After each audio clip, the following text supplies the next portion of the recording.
یا ایھا الذین آمنوا اذکروا نعمت اللہ علیکم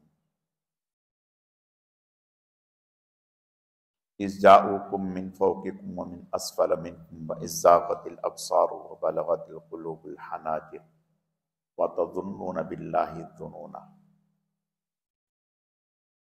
هنالک ابتلی المؤمنون وزلزلوا زلزالا شدیدا وَإِذْ يَقُولُ الْمُنَافِقُونَ وَالَّذِينَ فِي قُلُوبِهِم مَّرَضٌ مَّا وَعَدَنَا اللَّهُ وَرَسُولُهُ إِلَّا غُرُورًا صدق اللہ مولانا العظیم۔ میرے عزیز و دوستو، اللہ رب العزت کا بے حد کرم ہے، ساتھ ساتھ ہو کے بیٹھ اللہ تعالیٰ جزائے خیر عطا فرمائے۔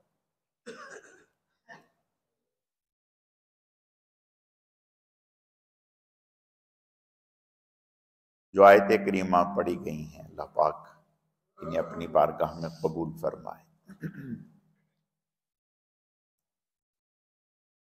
یہ سورہ احزاب کی آیتیں ہیں۔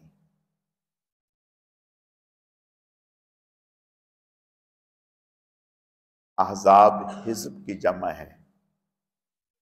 حزب پارٹی کو، گروہ کو کہتے ہیں، جماعت کو کہتے ہیں۔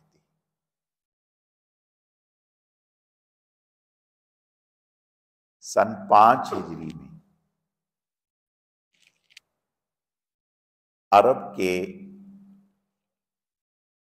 کم و بیش سبھی قبائل مل کر آپ صلی اللہ علیہ وسلم پر حملہ آور ہوئے۔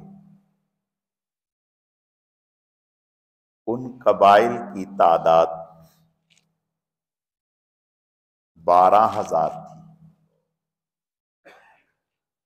اور ادھر آپ صلی اللہ علیہ وسلم کے ساتھ جو لوگ تھے ان کی تعداد 3,000 تھی۔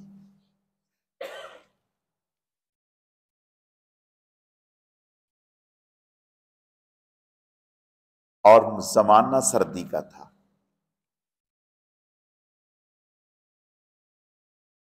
آپ صلی اللہ علیہ وسلم نے جب آپ کو یہ اطلاع ملی کہ عرب کے سبھی قبائل مل کر، حتیٰ کہ یہود بھی ان کے ساتھ مل گئے کہ مدینہ پر حملہ آور ہو رہے ہیں،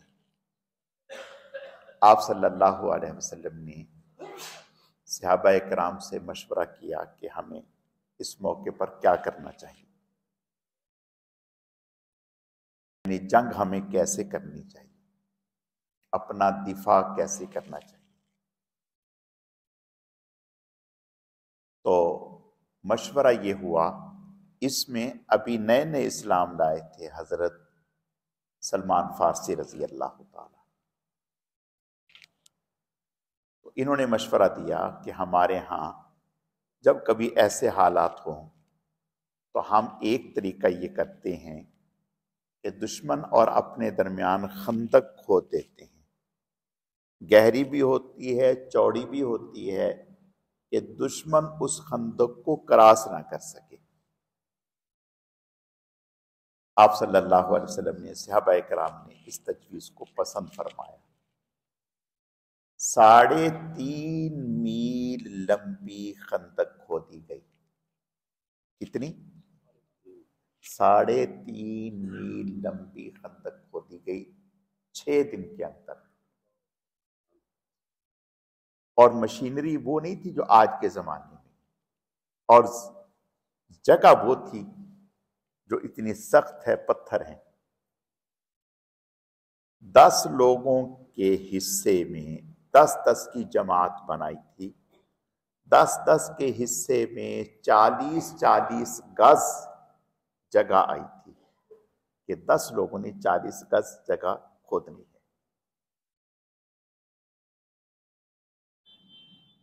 تو یہ عمل شروع ہو گیا۔ 6 دن کے اندر یہ عمل پورا ہو گیا۔ جب 6 دن کے عمل یہ پورا ہو گیا، اور ادھر سخت سردی کا زمانہ، اور کھانے کے لیے کچھ ہے نہیں، آپ صلی اللہ علیہ وسلم کے شکم مبارک پر 2 پتھر بھوک کی وجہ سے بندھے ہوئے تھے، اسی طرح اور صحابہ کرام کا مسئلہ۔ یہ جو حالات اللہ تعالی ہمارے سامنے بیان کرتے ہیں، یہ ہمارے سمجھنے کے لیے ہوتے ہیں، اس سے بہت ساری چیزیں ہمیں سمجھ میں آتی ہیں۔ مثلا اللہ کو کیا ضرورت پڑی تھی ایسے حالات پیدا کرنے کی؟ کیوں بھائی، کیا ضرورت پڑی؟ اگر بنی اسرائیل کے لیے آسمانوں سے من و سلوہ اتر سکتا تھا تو حضور دعا نہیں کر سکتے تھے؟ حضور بھی دعا کر دیتے، یا اللہ ایسا کچھ نہ ہو، ہم گھر سے نہ ہلیں، ہمیں وہاں نہ جانا پڑے، ہمیں خندق نہ کھودنی پڑے، ہمیں سردی میں یہ مشکل نہ جھیلنی پڑے، ہمیں پیٹ پہ پتھر نہ باندھنے پڑے، آپ ہی کر لیں، کیا مشکل ہے، آپ کر لیں۔ نہیں، دیکھیں ان میں جو مخلص جانثار ہوتے ہیں ان کا پتہ چلتا ہے۔ حالات آتے ہی یہ جاننے کے لیے ہوتے ہیں کہ وفادار کون ہیں، مخلص کون ہیں، منافقین کون ہیں۔ مال مل رہا ہو تو پھر تو سارے وفادار ہوتے ہیں۔ ہوا جب بدر ہوئی تو اس میں مسلمان بھی بہت سارے رہ گئے تھے، منافقین بھی کئی سارے، تو منافقین نے بڑی لمبی چوڑی باتیں کرنا شروع کر دی۔ اوہو، ہم نہیں تھے، اگر ہم ہوتے تو پتہ نہیں کیا کایا ادھر کی ادھر کر دیتے۔ تو اس موقع پر منافقین بھی، جب منافقین نے دیکھا یہ صورتحال ہے تو ابھی بھی جمے رہے۔ پھر جب آگے دیکھا کہ بنو قریظہ جو مدینے میں ہیں وہ بھی ان کے ساتھ مل گیا، اور اللہ نے کہا اذ جاؤکم من فوقکم ومن اسفل منکم واذ زاغت الابصار وبلغت القلوب الحناجر وتظنون باللہ الظنون ہنالک ابتلی المؤمنون وزلزلوا زلزالا شدیدا۔ یعنی حضرت ام سلمہ رضی اللہ تعالی عنہ فرماتی ہیں جتنی مشقت اللہ کے نبی کو اس موقع پر ہوئی، نہ بدر میں ہوئی، نہ احد میں ہوئی، نہ اور کسی غزوے میں ہوئی، جتنی مشقت یہاں ہوئی۔ ساری رات سردی کے زمانے میں مسلمان اس طرف اور وہ اس طرف بیٹھے رہتے تھے۔ آپ صلی اللہ علیہ وسلم تھوڑا سا کمر سیدھی کرنے کے لیے آئے، پھر شور ہو گیا، پھر آپ اٹھ کے گئے، حتیٰ کہ کئی مرتبہ آپ صلی اللہ علیہ وسلم ابھی لیٹے ہیں پھر اٹھ کے چلے گئے، لیٹے ہیں پھر اٹھ کے چلے گئے، لیٹے ہیں۔ ایک مہینہ یہ کیفیت رہی،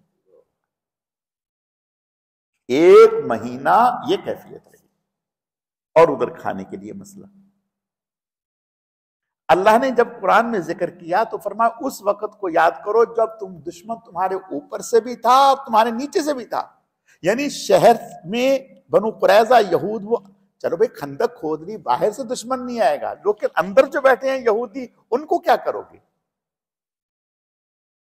تو اللہ فرماتے ہیں اس موقع پر کچھ لوگ اللہ سے بارے میں بدگمانی کرنے لگے، اور منافقین نے تو صاف کہہ دیا اور کہا، اللہ فرماتے ہیں ہنالک ابتلی المؤمنون وزلزلوا زلزالا شدیدا۔ اس موقع پر ایمان والے اتنے شدید جھنجھوڑے گئے، اتنے شدید کہ اللہ نے شدید کا لفظ بولا، ہنالک ابتلی المؤمنون وزلزلوا زلزالا شدیدا، اتنے شدید کہ جس کی کوئی انتہا نہیں۔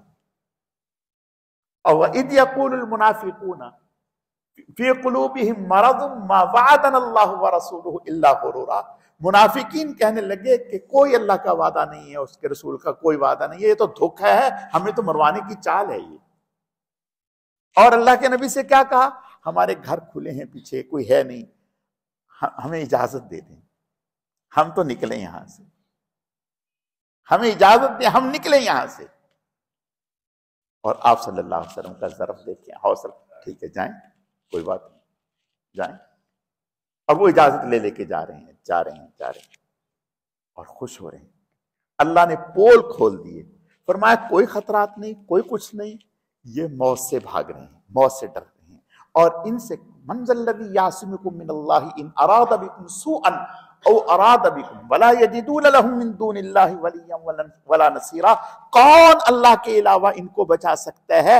اگر اللہ ان کے ساتھ برائی کا ارادہ کر لیں، اللہ ان کو کسی مصیبت میں مبتلا کرنا چاہیں، کوئی ہے جو ان کو بچا سکے؟ کوئی نہیں۔ اللہ فرماتے ہیں کہ یہ صرف بھاگنا موت کی وجہ سے، یعنی ایسے حالات۔ بنو قریظہ انہوں نے بھی معاہدہ، یہودی ہیں، انہوں نے بھی معاہدہ توڑ دیا۔ اب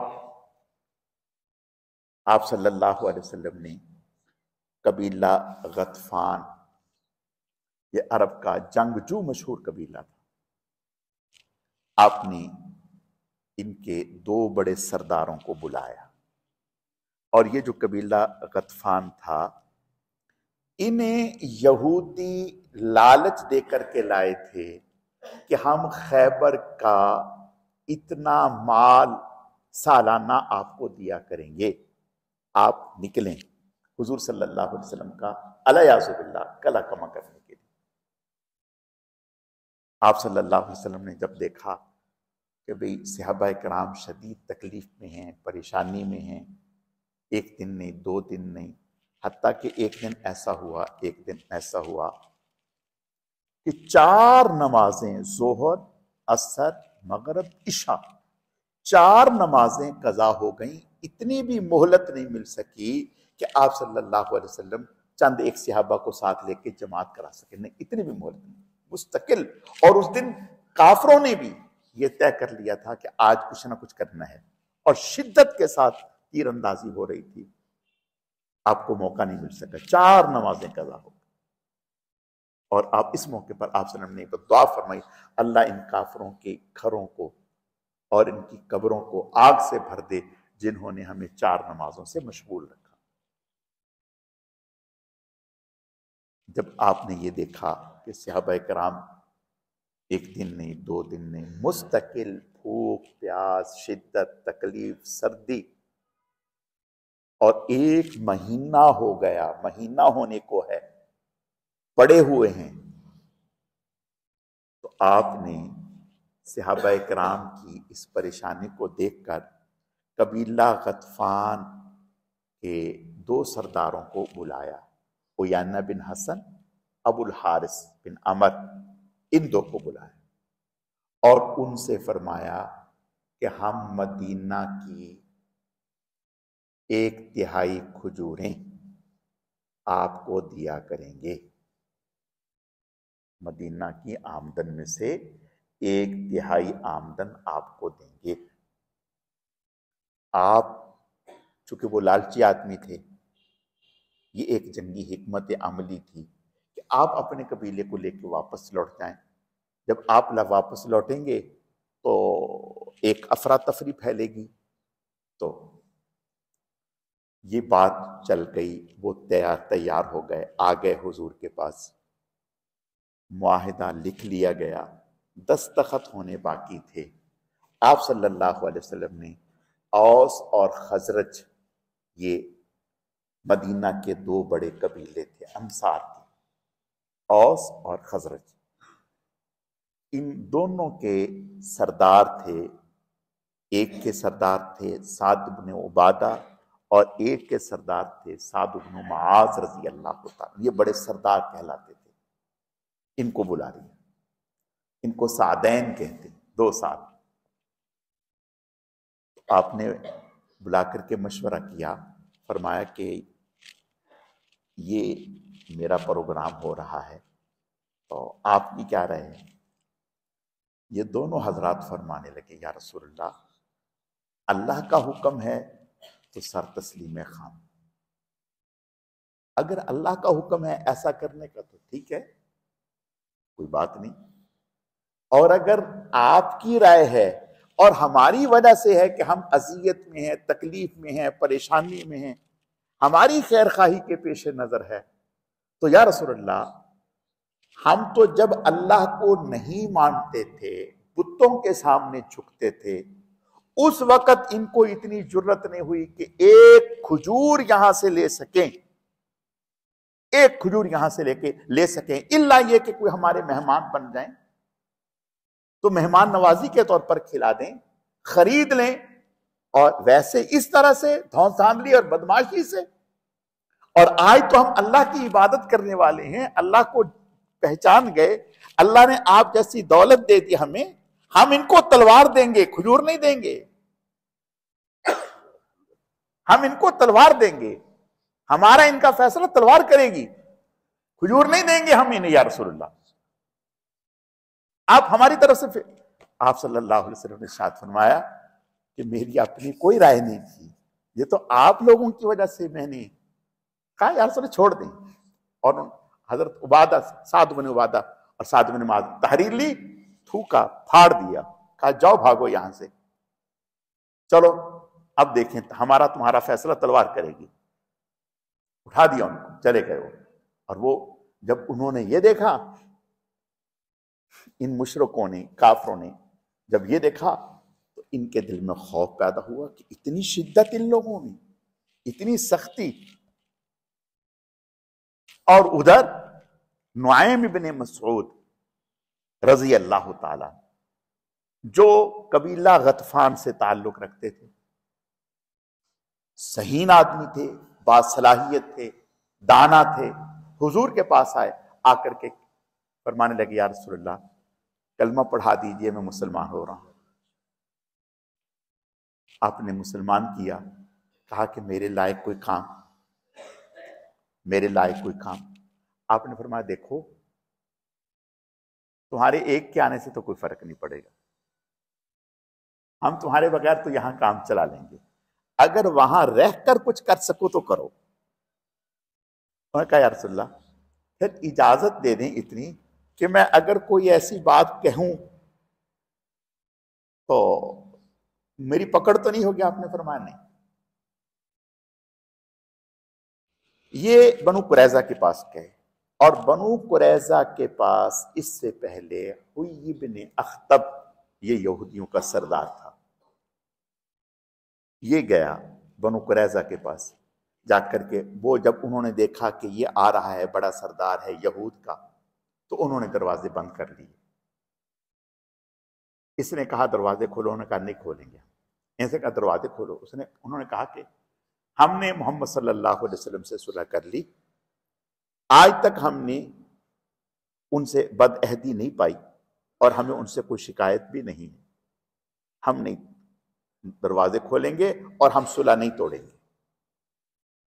یہ خاصی دیر کھڑا رہا اور شرم دلاتا رہا، کہا اچھا چلو دروازہ تو کھولو، انہوں نے دروازہ کھول، جب اس نے دروازہ کھول دیا تو یہ گیا، اس نے ایسے سبز باغ دکھائے ان کو، اور معاہدہ انہوں نے توڑ دیا۔ جب اس نے معاہدہ توڑا، جو بڑا تھا کعب اس کا نام، اور اپنے لوگوں کو بتایا کہ میں نے معاہدہ توڑ دیا، تو لوگوں نے کہا یہ آپ نے کیا حرکت کی، یہ کیا حرکت کی حضور، آپ نے اللہ کے ان سے معاہدہ توڑ دیا، ہمارا تو ان سے کبھی کوئی ایسا مسئلہ نہیں ہوا۔ اس نے کہا اب تو ٹوٹ گیا۔ خیر، ادھر نعیم ابن مسعود رضی اللہ تعالی، یہ یہود سے ان کے تعلق اچھے تھے، یہود کے پاس گئے، ان بنو قریظہ کے پاس، اور جا کر کے کہنے لگے مجھے پہچانتے ہو؟ انہوں نے کہا تو آپ تو جانے پہچانے آدمی ہیں۔ کہا مجھ پر اعتماد بھی کرتے ہو؟ انہوں نے کہا بالکل، آپ پر اعتماد نہیں کریں گے تو کس پر؟ کہا اندر کی بات بتانے لگا ہوں آپ لوگوں کو، اندر کی بات۔ کہا کیا؟ کہا بات یہ ہے کہ غطفان، باقی جتنے بھی قبائل ہیں یہ تو باہر سے آئے ہیں، خدا نہ خواستہ اگر شکست ہو گئی وہ تو چلے جائیں گے، آپ مدینے میں بیٹھے ہیں، آپ اکیلے محمد صلی اللہ علیہ وسلم سے نمٹ لو گے؟ کہا کہ نہیں، کہا کہ وہ تو جانے لگے ہیں، اور طریقہ یہ ہے، کہا کہ پھر اس کا حل یہ ہے، ان سے کہو، ان قبیلوں سے، کہ اپنے سرکردہ سردار 10-12 ہمارے پاس بند کروا دو، ہم انہیں بند کریں گے، اور اس وقت تک ہم تمہارا تعاون نہیں کریں گے جب تک کہ فتح نہ ہو اور ہمیں یقین نہ ہو۔ ہمیں کیا پتا کہ آپ ہمیں بیچ میں چھوڑ کے لٹکا کے چلے جائیں، ہم تو مدد کو نہیں آئیں گے۔ انہوں نے کہا کہ بات تو آپ کی ٹھیک ہے۔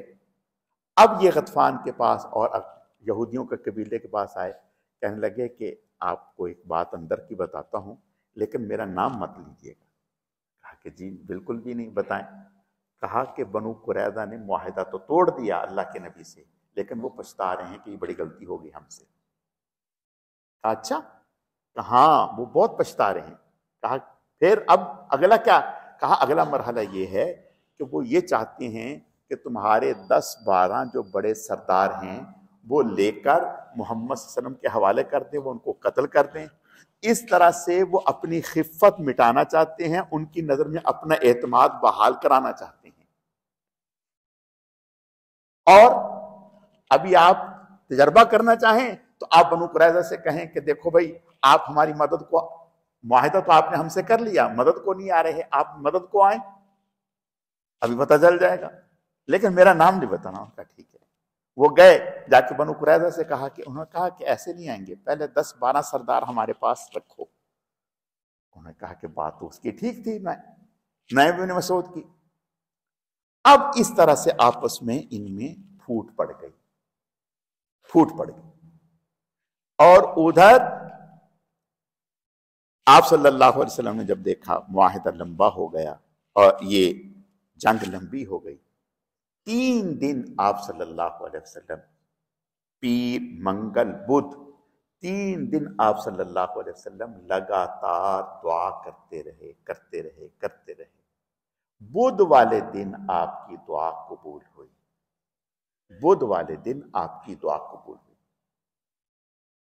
اللہ پاک نے سخت سردی والی ٹھنڈی یخ آندھی چلا دی۔ اب اس آندھی سے ہوا جو چلی، اتنی شدید سردی تھی، اور وہ دیکھیں سردی صحابہ کرام کو بھی لگ رہی تھی اور ادھر بھی لگ رہی ہے۔ رات ہوئی تو صحابہ کرام بیٹھے تھے، تو آپ صلی اللہ علیہ وسلم نے فرمایا کہ بھئی کون ہے جو مشرکین کی خبر لے کے آئے؟ کوئی نہیں اٹھا، بیٹھے ہو۔ آپ صلی اللہ علیہ وسلم نے نماز کی نیت باندھی اور نماز پڑھنا شروع کر دی۔ پھر کچھ دیر نماز پڑھتے رہے، پھر فرمایا کون ہے جا کر کے خبر لے کے آئے؟ کوئی نہیں اٹھا۔ یعنی ایسی قسمہ پرسی تھی، ایسی پریشانی تھی۔ تیسری مرتبہ پھر بھی نہیں کوئی اٹھا۔ چوتھی مرتبہ آپ صلی اللہ علیہ وسلم نے حضرت حذیفہ بن یمان رضی اللہ تعالیٰ عنہ کا نام لیا، فرمایا اٹھو حذیفہ۔ جی یا رسول اللہ۔ اب جب حکم ہو گیا اب اٹھ گئے، فرمایا جاؤ اور جا کر کے ان کی خبر لے کے آؤ، لیکن خیال رکھنا کچھ کر کے نہیں آنا۔ حضرت حذیفہ فرماتے ہیں جب میں جانے لگا، آپ نے میرے سر پر، میرے چہرے پر ہاتھ پھیرا، سینے پر میرے لیے دعا مانگی۔ تو کہا، فرمانے لگے کہ کہاں تو یہ تھا کہ سردی سے ٹھٹر رہے تھے، ہمت نہیں ہو رہی تھی، اور اب میں جا رہا تھا تو ایسا لگ رہا تھا جیسے آگے پیچھے کسی نے گرم انگیٹھیاں لگا دی۔ کہا جب میں گیا تو آگے مشرک جو ہے وہ آگ جلا کر کے یوں گول دائرہ بنا کر کے بیٹھے ہوئے تھے، آگ سیک رہے تھے۔ تو ابو سفیان اس میں بیٹھا ہوا تھا. کہنے لگا میں نے ابو سفیان کو پہچان لیا, میرے دل میں آیا کہ اس کا کام تو اتار دوں. پھر میں نے کہا نہیں, حضور نے منع کیا تھا. تو ابو سفیان نے کہا کہ میں اہم ایک اعلان کرنے لگا ہوں, لیکن یہ تسلی کر لیں کہ صاحب اپنے ہیں, کوئی بیچ میں کوئی جاسوس تو نہیں. تو کہتے ہیں کہ انہوں نے کہا کہ بھی یہ کیسے پتا چلے کہ جاسوس نہیں. انہوں نے کہا کہ ہر آدمی دوسرے کا ہاتھ پکڑ کر کے پوچھ لے بھی تم کون ہو, پہچان لے. اب حضرت حذیفہ فرماتے ہیں کہ یوں ایک دوسرے سے پوچھنے لگے کہ بھی تو کون ہے, تو کون ہے, تو کون ہے. اس نے کہا میں فلاں, میں فلاں فلاں. تو کہنے لگے میں نے سوچا کہ اب کیا کروں. کہتے ہیں جب میرے باری آنے والے تھے میں نے پہلے اس کا ہاتھ پکڑ لیا. میں نے کہا تو کون ہے. اس نے کہا لو مجھے نہیں جانتا میں فلاں. میں نے کہا چپ چپ ٹھیک ہے پہچان گیا. تو کہنے لگے اس طریقے سے میں بچ گیا. تو تسلی ہو گئی. ابو سفیان نے کہا کہ بھئی میں تو جا رہا ہوں, میں تو جا رہا ہوں, اب ہم نہیں لڑ سکتے. اور ادھر یہ کہ خیمے اڑنے لگے, جانور بھاگنے لگے. کہا میں تو جا رہا ہوں. جب اس نے یہ بات کہی تو سب لوگ اٹھ کے گدھوں کی طرح بھاگنے لگے. تو فرماتے ہیں کہ میں واپس آیا, آ کر کے آپ صلی اللہ علیہ وسلم سے میں نے ذکر کیا اور بتایا کہ میں نے اس طرح سے. آپ اتنا مسکرائے, اتنا ہنسے کہ آپ کے دندان مبارک روشن ہو گئے, روشن ہو گئے. تو فرماتے ہیں کہ پھر آپ صلی اللہ علیہ وسلم نے جو ہے مجھے کہا آپ یہاں لیٹ جاؤ. اپنے قدمین مبارک کے پاس مجھے لٹا دیا اور کپڑا میرے اوپر ڈال دیا اور خود آپ نماز پڑھتے رہے. جب صبح ہوئی تو آپ نے فرمایا قم یا نعمان, بہت سونے والے اٹھ میاں, اب بہت سوئے ہو تم. تو صبح تک میدان صاف ہو چکا تھا. میرے عزیزو, میں عرض یہ کرنا چاہتا ہوں, بتانا یہ چاہتا ہوں کہ ایک تو دیکھو کہ یہ جو اللہ پاک نے حالات ذکر کیے ہیں, حالات آئے ہیں نبی پر, صحابہ اکرام پر, بھوک کے, اور بھوک میں بھی اس میں حضرت جابر رضی اللہ تعالیٰ عنہ کی دعوت کا بھی ذکر ہے. انہوں نے دعوت کی تو حضور نے پورے لشکر کو لے کے چلے گئے, پورے لشکر کو لے کے چلے گئے. 1 کلو جو اور بکری کا بچہ, پورے لشکر کو کھانا پورا آ گیا, سب نے کھایا اور پھر بھی بچ گیا, پڑوس والوں کو دیا.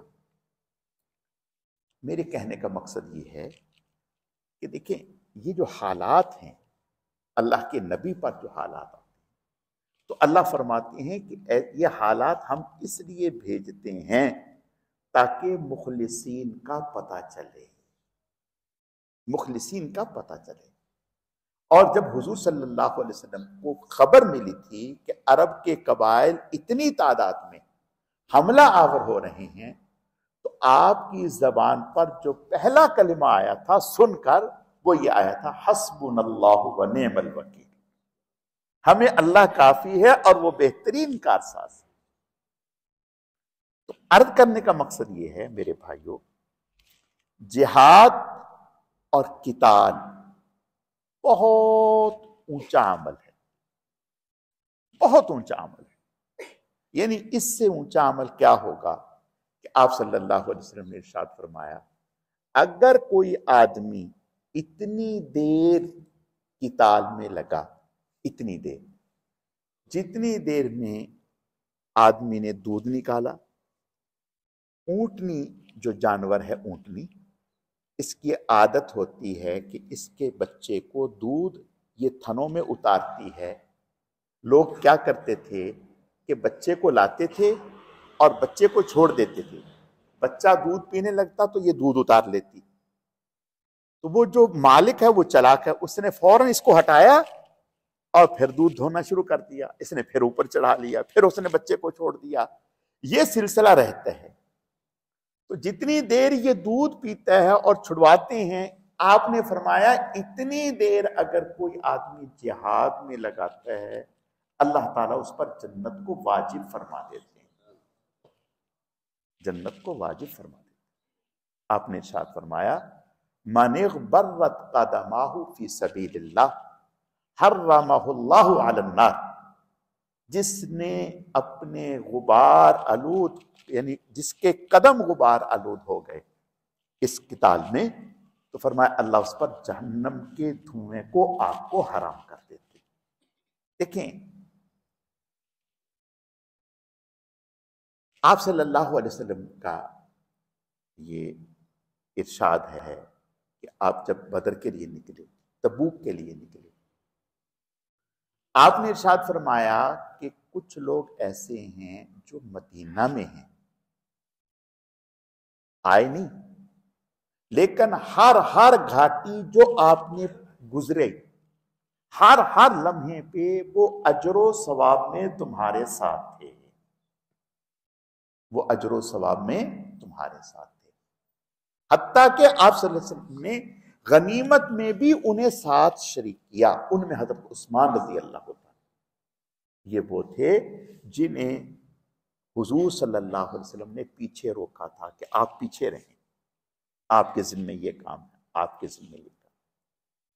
بھائی بات، ہم اگرچہ کچھ نہیں کر سکتے لیکن ہم کروا تو سکتے ہیں، ہم کروا تو سکتے ہیں۔